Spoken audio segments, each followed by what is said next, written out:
Assalamualaikum warahmatullahi wabarakatuh. Saya Monika Distiana Putri dari Prodi S1 Kebidanan semester 3 Institut Medika Dr. Gigi Suherman.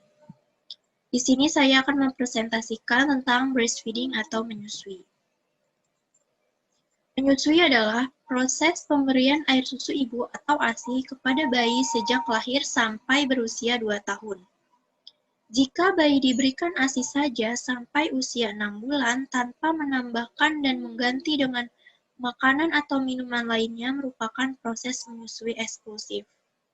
Menurut WHO 2010, menyusui eksklusif dapat melindungi bayi dan anak terhadap penyakit berbahaya dan mempererat ikatan kasih sayang atau bonding antara ibu dan anak. Manfaat menyusui bagi bayi. Dalam jangka pendek, menyusui mengurangi resiko gastroenteritis, necrotizing, enterokolitis, infeksi telinga, infeksi saluran pernafasan, dan kematian bayi mendadak sindrom. Dalam jangka panjang, menyusui mengurangi resiko asma, dermatitis atopik, penyakit kardiovaskular, penyakit celiak, diabetes, radang usus, obesitas, dan gangguan pernapasan pada saat tidur. Selanjutnya, menyusui dikaitkan dengan peningkatan kognisi dan perkembangan saraf. Penelitian ini dilakukan oleh beberapa peneliti yang menjadi bagian dari International Cochrane Network of Research. Mereka menganalisa bukti-bukti dari topik kesehatan seputar menyusui.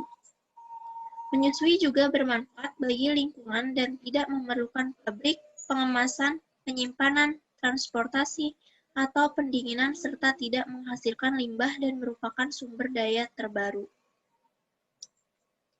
Selain banyak manfaat kesehatan yang dikaitkan dengan menyusui, ada beberapa di antaranya keuntungan finansial bagi keluarga, masyarakat, publik, dan perusahaan asuransi swasta, pemberi kerja, dan program pemerintah. Dalam analisis biaya manfaat finansial dari menyusui, penulis menyimpulkan bahwa jika 90% ibu baru menyusui secara eksklusif 6 bulan akan terjaga kesehatannya. Menyusui meningkatkan hubungan antara seorang ibu dan bayinya dengan meningkatkan ikatan. Misalnya, kontak kulit ke kulit selama menyusui terbukti meningkatkan tanda-tanda vitalitas bayi terutama setelah lahir. Survei Gizi Nasional Anak Prasekolah yang dilakukan setiap dekade sejak 1985 menunjukkan bahwa setiap menyusui meningkat dari 80,7% pada tahun 1980 menjadi 94,9%. Pada tahun 2005 dari 59,5% menjadi 79,0% pada 3 bulan. Sementara durasi pemberian ASI eksklusif tetap relatif konstan, tetapi dengan sedikit penurunan tahun belakangan ini.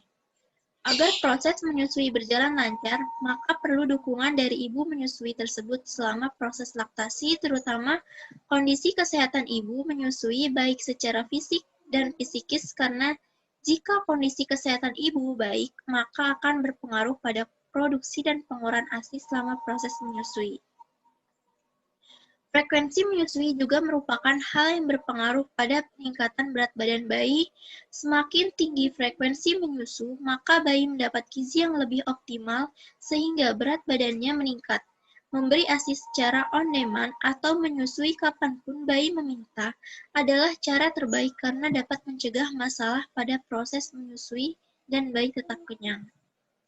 Cukup sekian presentasi yang dapat saya sampaikan. Kurang lebihnya mohon maaf. Wassalamualaikum warahmatullahi wabarakatuh.